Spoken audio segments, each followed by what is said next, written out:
রাজা বড় চাচা জান মুজাদ্দিদি সাহেব। আউযু বিল্লাহি মিনাশ শাইতানির রাজিম।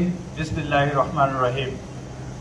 বিশ্ব জাকের মঞ্জিল দরবার শরীফ কর্মী গ্রুপ ফরিদপুর জেলা কর্তৃক আয়োজিত আজকের এই কর্মী সম্মেলনের সম্মানিত সভাপতি জনাব কবির ইসলাম সিদ্দিকী ভাই, উপস্থিত বিশ্বলীগের প্রধান হুজুরের কদম থেকে আগত মহাসম্মানিত মিশন প্রধান খন্দকার শাহ আলম কাকা, মিশন সদস্যবর্গ, ফরিদপুর জেলা, ফরিদপুর বিভাগ এবং ফরিদপুর জেলার বিভিন্ন থানার আওতাগত বিভিন্ন ইউনিয়ন থেকে আগত আমার পীরকে প্রধানের আদরের মুরিদ সন্তানেরা, যেখানে আমার মাইকের আওয়াজ যাচ্ছে, সকলের প্রতি আমার সালাম জানাচ্ছি। আসসালামু আলাইকুম ওয়া রাহমাতুল্লাহি ওয়া বারাকাতুহু।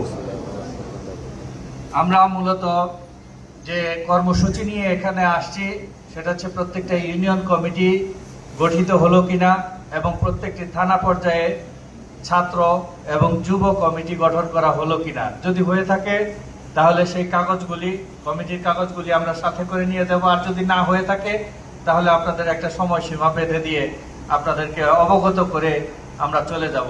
এই আমাদের কর্মসূচি। পাশাপাশি যেহেতু মহাপবিত্র সাথী সফর, আমাদের আপন পীর কেবলা জানের ওফাত দিবস আরবি ক্যালেন্ডার অনুযায়ী, সেই ক্যালেন্ডার অনুযায়ী ওফাত দিবস উপলক্ষে প্রত্যেকটা বিভাগীয় মিশন হয়েছে। ফরিদপুরে যেহেতু একই সাথে একটা মিশন আগমন করেছে কেন্দ্র থেকে, সেই মিশনের অল্প কিছু আলাপ আলোচনা চাচা মিয়ার কদম থেকে আমরা হুকুমপ্রাপ্ত হয়েছি আপনাদের কাছে করে যাওয়ার জন্য। তো যাই হোক, আমাদের সামনে মহাপবিত্র ফাতেহা শরীফ, সাথী সফর, পাশাপাশি ফরিদপুর জেলার মধ্যে কমিটি নিয়ে চিন্তা ভাবনা করলে ফরিদপুর তো আর হুজুর কেবলা জানের ঘাঁটি হইতে পারতো না। এখানে কমিটি নিয়ে নিশ্চয়ই আমাদের চিন্তা নাই, তাই না কি? এখানে সবার কমিটি আছে আমি যতদূর জানি। তো আর বিশেষ কিছু কথাবার্তা যেগুলি আমরা পীরের আওলাদ থেকে শুনি, আমি যেহেতু বড় চাচা জানের পিএস, তো ওনার কদম থেকে বেশ কিছু কথাবার্তা শুনি, সেই কথাগুলি আপনাদের সাথে শেয়ার করা আমার উচিত, আমার একটা দায়িত্বের মধ্যে পড়ে। তো পীর কেবলা জান হুজুরের নাতি, আমাদের পরম পূজনীয় খাজা হযরত বড় চাচা মিয়া মুজাদ্দিদি সাহেব বর্তমান প্রেক্ষাপট এবং আগত ভবিষ্যৎ, নিকট ভবিষ্যতের প্রেক্ষাপট নিয়ে খুবই চিন্তিত, জাকেরানদের ভবিষ্যৎ নিয়ে খুবই চিন্তিত। উনি মাঝে মাঝে আমাদের সাথে আলাপ আলোচনা করেন। নয়ন ভাই আছেন আমাদের সামনে, বসেন, আলোক কাকাও মাঝে মাঝে বসেন। উনি সারা বিশ্বের পরিস্থিতি সম্পর্কে, বিশ্ব নেতাদের সম্পর্কে একটা বাণী দিয়েছেন। সেটা হলো বিশ্বের যারা নেতৃত্ব দিচ্ছে এখন, এই সমগ্র বিশ্বের যারা নেতৃত্ব দিচ্ছে তাদের উদ্দেশ্যে তিনি বলেছিলেন, কয়েকটা পাগল এখন বিশ্বের নেতৃত্ব দেয়, অতএব যে কোনো মুহূর্তে যে কোনো দুর্ঘটনা ঘটে যেতে পারে, এটা বিশ্বাস করা স্বাভাবিক। যার জন্য সারা বিশ্বব্যাপী যুদ্ধ যে প্রভাব, এই যে যুদ্ধান্দেশী মনোভাব নিয়ে বিশ্ব নেতৃবৃন্দ কাজ করতেছে, এইগুলি থেকে আমাদেরকে শিক্ষা নিতে হবে। পাশাপাশি হুজুর কেবলা জান যে ভবিষ্যৎবাণী করে গেছেন যে আমাদের উপরে কি হবে না হবে, বাংলাদেশের ভবিষ্যৎ কি হবে, বিশ্বের ভবিষ্যৎ কি হবে, মুসলমানদের ভবিষ্যৎ কি হবে, এইগুলি মিলিয়ে ঝিলিয়ে আমাদেরকে তিনি একটা নির্দেশনা দিয়েছেন। আমাদেরকে মানে জাকেরানদেরকে তিনি একটা নির্দেশনা দিয়েছেন।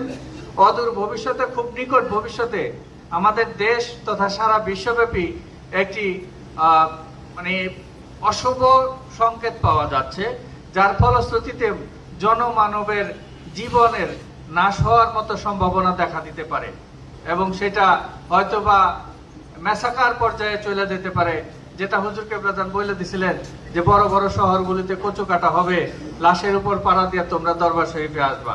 মনে আছে কি আপনাদের? তো ওই কথাটা আমার চাচা জান হুজুর এখন আমাদেরকে বলেন এবং এরই সাথে সাথে উনি তাগাদা দেন জাকেরানদের বইলো, আমাদেরকে বলে জাকেরানদের বইলো তারা যেন ঠিক রকম 5 ওয়াক্ত নামাজ পড়ে এবং নামাজের পরে 5 মিনিটের জন্য হইলেও যেন তরিকার ওজিফাটা আদায় করে, মোরাকাবা মুশাহাদা।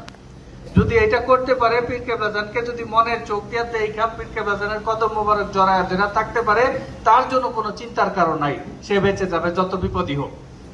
তো এই জিনিসটা আপনারা যারা নেতৃবৃন্দ এখানে আসছেন, সবাই এলাকায় গিয়ে সব জাকেরদেরকে কানে কানে বলে দিবেন, বড় চাচা মিয়া মুজাদ্দিদি সাহেবের নির্দেশনা এটা, প্রত্যেকে যেন 5 ওয়াক্ত নামাজ পড়ে এবং নামাজের পরে সংক্ষিপ্ত ভাবে হইলেও 5 মিনিটের জন্য হইলেও যেন ওজিফা কালাম আদায় করে। পাশাপাশি রহমত পালন, খতম শরীফ, দরুদ শরীফ যেন মিস না করে। এটা আপনাদের সকলের জন্য, আমাদের সকল জাকেরানদের জন্য বড় চাচা মিয়া মুজাদ্দিদি সাহেবের পুনরায় নির্দেশ। হুজুর কেবলাদানের নির্দেশ তো আছেই, সেটা আমরা অনেক সময় হুজুর কেবলাদানের অনেক হুকুমই অবাধ্য হয়ে যাই। পাশাপাশি যে ইবাদত বন্দিগির কথা হুজুর কেবলাদান আমাদেরকে বলেছেন, নসিহত শরীফে লিখে গেছেন, সেগুলি আমরা মনে রাখি না বা অবাধ্য হয়ে আচরণ করি। এইটা যাতে এই সময় অন্তত না করি। যদি করি তাহলে যদি আমরা হালাক হয়ে যাই তাহলে কিন্তু পীর কেবলাদান দায়বদ্ধ থাকবেন না। পীর কেবলাদান আসছিলেন আমাদেরকে শয়তানের হাত থেকে বাঁচাইতে, পীর কেবলাদান আসছিলেন আমাদেরকে সত্যের পথ দেখায় দিতে, পীর কেবলাদান আসছিলেন আমাদেরকে আল্লাহ তাআলার জাত পাকের সাথে মিলিত করিয়ে দিতে, পীর কেবলাদান আসছিলেন সিরাতুল মুস্তাকিমের পথে আমাদের পরিচালনা করে আল্লাহ তাআলার জাত পাক পর্যন্ত পৌঁছে দিতে। কিন্তু আমরা পীর কেবলাদানের কথা শুনি নাই বিধায় আমরা এখনো পর্যন্ত অনেকেই, আমাদের মধ্যে কোটি কয়েকজন হয়তো বা কামিয়াবি হাসিল করেছেন, কিন্তু অনেকেই আমাদের মধ্যে 99% মানুষই আমরা আসল লক্ষ্যে পৌঁছতে পারি নাই। এটার একমাত্র কারণ পীর কেবলাদানের হুজুরের হুকুমের বাইরে চলা। আমরা হুজুর কেবলাদানের হুকুম অনুযায়ী যদি চলতে পারি, হুজুর কেবলাদান কি বলেন নাই যে বাবা আমার কথার মধ্যে কোনো ঝুট নাই, আমার কথার মধ্যে কোনো মিথ্যা নাই, আমি কোনো ছলনার আশ্রয় নেই না, আমার কথা যদি আপনারা ঠিক মতন পালন করেন তাহলে আপনারা কামিয়াবি হবেনই হবেন, এটা বলেন নাই? তো সেই হেতু আমার পীর কেবলাদান হুজুর যেভাবে আমাদের নির্দেশ দিয়েছেন, আপনারা যারা মুরব্বী জাকের আছেন, বেশিরভাগই মুরব্বী জাকের এখানে, আপনাদের ছেলে সন্তানদেরকে শিক্ষা দিবেন। আপনাদের ছেলে সন্তানদেরকে রহমতের সময় নিজেরাও উঠবেন, বাড়ির পরিবারের সবাইকে উঠাবেন, উঠায় আল্লাহর নাম ধরে ডাকবেন, 3 নাম ধরে আল্লাহকে ডাকবেন। পীর কেবলাদানের রাবেতা খেয়াল করবেন। পীর কেবলাদানের রাবেতা খেয়াল হইলে যারা খেয়াল করতে পারে তাদের চোখে পানি অটোমেটিক চলে আসে, তাদেরকে আর বইলা দিতে হয় না। মহব্বত কাকে বলে সেটা বোঝা যায়। মহব্বত এক্সপ্লেইন করার জিনিস না, অনুভব করার জিনিস। আল্লাহ তাআলাকেও অনুভব করার জিনিস। আল্লাহকে জাহিরি চোখে তো দেখা যায় না, তো সেই চোখে দেখা যায়, সেই চোখটা আবিষ্কার করতে হয় নিজের ভিতর থেকে। সেই চোখটা আবিষ্কার করে দেন আপন পীর। কিন্তু আপন পীরের সাথেই যদি আমাদের সান্নিধ্য না থাকে, আপন পীরকেই যদি আমরা কাছে না ডাকি, আমরা যদি মোরাকাবা 5 মিনিটের জন্য মোরাকাবা না করি, চোখ বন্ধ করে আপন পীরকে খেয়াল না করি, তাহলে আমাদের কি হাতে গোলায় খাওয়াই দিবে? তা তো হইতে পারে না। তো এই চেষ্টাটা আমাদের করতে হবে, আমরা জানি সেই চেষ্টাকে করি। আর এই ফরিদপুরে আগামী 7ই সফর 2রা অগস্ট 1 তারিখ আমরা সবাই বিশ্ব জাকের মঞ্জিল খাজা বাবার রওজা শরীফে কদম মুবারকে হাজির হব। সেই আপন পীরের ওফাত দিবস উপলক্ষে চোখের পানি সহ সকল জাকেরান আশেকানদের সাথে নিয়ে মনের মাধুরী মিশে মনে যা চায় সেই রকম প্রস্তুতি নিয়ে, খেদমত নিয়ে আপন পীরের দরবার শরীফে যাব। সেই দাওয়াত আজকের এই মিশন সভা থেকে আপনাদেরকে আমি জানাইলাম। আমার পীর কেবলাদান হুজুরের পৌত্র, আমাদের পরম পূজনীয় আল্লাহ খাজা হযরত বড় চাচা মিয়া মুজাদ্দিদি সাহেবের স্নেহ ভালোবাসা আপনাদের সকলের কাছে পৌঁছে দিলাম।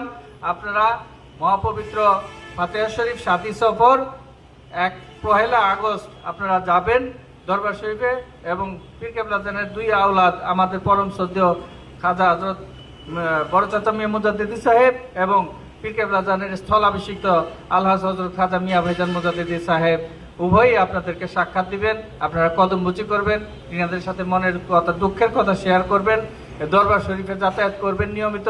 এবং দরবার শরীফ আমাদের প্রথম বাড়ি, আমাদের নিজেদের বাড়ির তুলনায় প্রথম আমরা যে ঠিকানাটা অনুভব করি সেটা হচ্ছে আমরা পরিচয় দিতে ভালোবাসি, আমরা আটরশির মুরিদ। আটরশি গ্রামে বিশ্ব জাকের মঞ্জিল আমাদের প্রথম বাড়ি, দ্বিতীয় বাড়ি হচ্ছে যে বাড়িতে আমরা থাকি। তো এই গর্ব নিয়ে আমরা কবর পর্যন্ত যেতে চাই, এই গর্ব নিয়ে আমরা মিজান পর্যন্ত যেতে চাই, এই গর্বের সাথে আমরা পুলসিরাত পার হতে চাই, আল্লাহ তাআলার জাত পাকের সান্নিধ্য চাই। আপনারা সবাই চান না? যদি চান তাহলে পীর কেবলাদান যেভাবে হুকুম করেছেন নসিহত শরীফ পড়বেন, নসিহত শরীফ আপন ছেলে মেয়েদের পড়াবেন, পরিবার পরিজনদের পড়াবেন এবং সেই অনুযায়ী চলার চেষ্টা করবেন। বিশেষ করে 2 নম্বর নসিহত শরীফ তরিকতের 5 রকম, এটার মধ্যে বিস্তারিতভাবে উল্লেখ করা আছে। আমি শুনেছি বড়ইতলা হুজুরা শরীফের মিয়া ভাইজান মুজাদ্দিদি সাহেব বলছিলেন যে খাজা বাবার নসিহতে যা লিখে গেছে সেই নসিহতগুলি যারা পড়ে এবং সেই অনুযায়ী যদি আমল করতে পারে নিশ্চিতভাবে সে ওলি আল্লাহ হয়ে যাবে। তো এই সুযোগ কেন আমরা হারাবো? আমরা অবশ্যই যত নসিহত শরীফ পড়ি, যে জায়গায় নসিহত শরীফ না বুঝবো সেটা মুরব্বী যাকে দেখে থাকে বুঝে নেই, অথবা তারা যদি না জানে, মিয়া ভাইজান বলতেছেন যে আপনারা যদি নসিহত শরীফ পড়ে না বুঝেন আমার কাছে নিয়ে আসেন, আমি বোঝাই দেবো। তো তো সুযোগ তো খোলা আছে, দরজাও খোলা আছে।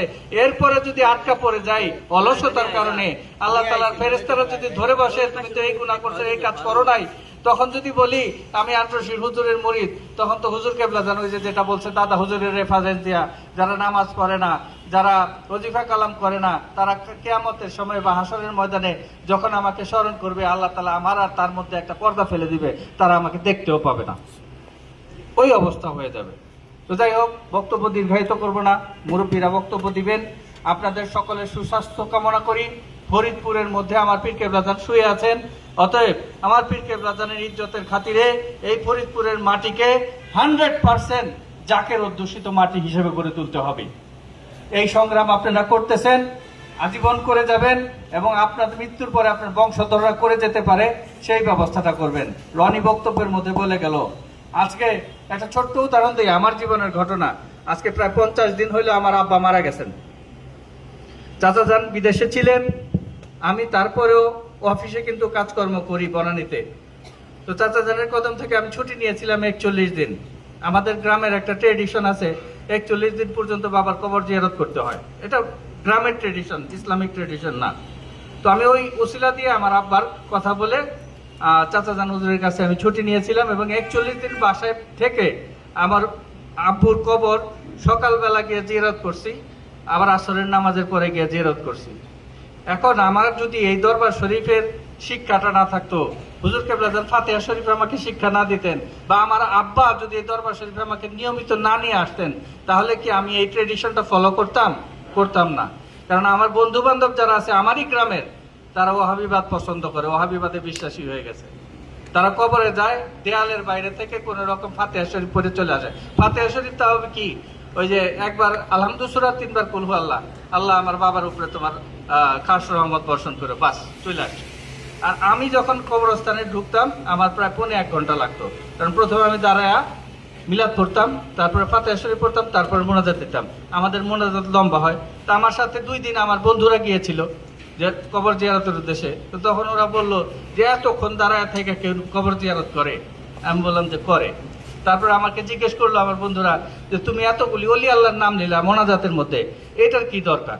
তখন তাদেরকে আমি এক্সপ্লেইন করে বুঝাইলাম, কারণ তারা জাকের না। তাদেরকে আমি এক্সপ্লেইন করে বুঝাইলাম, অলি আল্লাহদের কাছে আমরা সোয়াব পৌঁছায় দেই, তারা সোয়াবের জন্য ভুকা না, তাদের কাছে পৌঁছায় দেয় নিজের সাথে। কেন? ধরো তোমার যদি এই মাসে বেতন পাইছো 50,000, খরচ হয়েছে 40,000, 10,000 টাকা সঞ্চয় করার মতো অবস্থা আছে, তুমি এটা কি করবা? ব্যাংকে জমা রাখবা। আজকে আল আরাফা ব্যাংক, কালকে জনতা ব্যাংক, কালকে আরেক দিন আরেক ব্যাংকে, এরকম এক এক ব্যাংকে এক একটা অ্যাকাউন্ট করে রাখো না, যাতে বিপদের সময় কামে লাগে। ঠিক আমি বললাম এরকম আমরা ওই অলি আল্লাহরা আমাদের কাছে সওয়াব চায় না, আমরা নিজেরা পাঠায় রাখি। যখন হাসরের ময়দানে ফেরেশতারা আমাকে ধরে ফেলবে, আমার সওয়াবের দরকার পড়বে, তখন আমি ঠেকা গেলে ওনারা আমার জন্য আগায় আসবে যে আমার কাছে তুমি সব পাঠাইছিল এই বান্দা, আল্লাহর বান্দা, কিন্তু আমাকে ভালোবাসতো, ভালোবাসা সব পাঠাইছিল, তো সেইগুলি দিয়ে আমাদেরকে সহযোগিতা করবে। এই বিশ্বাসে আমরা এতগুলি অলি আল্লাহর নাম নিয়ে তাদের রুহের উপরে সওয়াব রেসারি করি। তখন সে শান্ত হয়ে গেল, বুঝতে পারলো যে এত কষ্ট করে লাভ কি। তো এই যে জিনিসটা, আপনার ছেলেকে যদি আপনি না নিয়ে যান, আপনার মেয়েদেরকে যদি আপনি দরবার শরীফে না নিয়ে যান, তাহলে আপনি মারা গেলে কি যাবে না। আপনি নিজে যাচ্ছেন কি যাচ্ছেন না জানি না, কিন্তু আপনি মরার পরে আপনার ছেলে মেয়ে কবরে যাক, ফাতিহা শরীফ পড়ুক, সেটা কি আপনারা চান না? যদি চান তাহলে আপন পরিবার পরিজনকে দরবারমুখী করেন, পীর কেবলাজানের বায়াত করান এবং পীর কেবলাজানের আদর্শের শরীয়তের অনুসরী করান।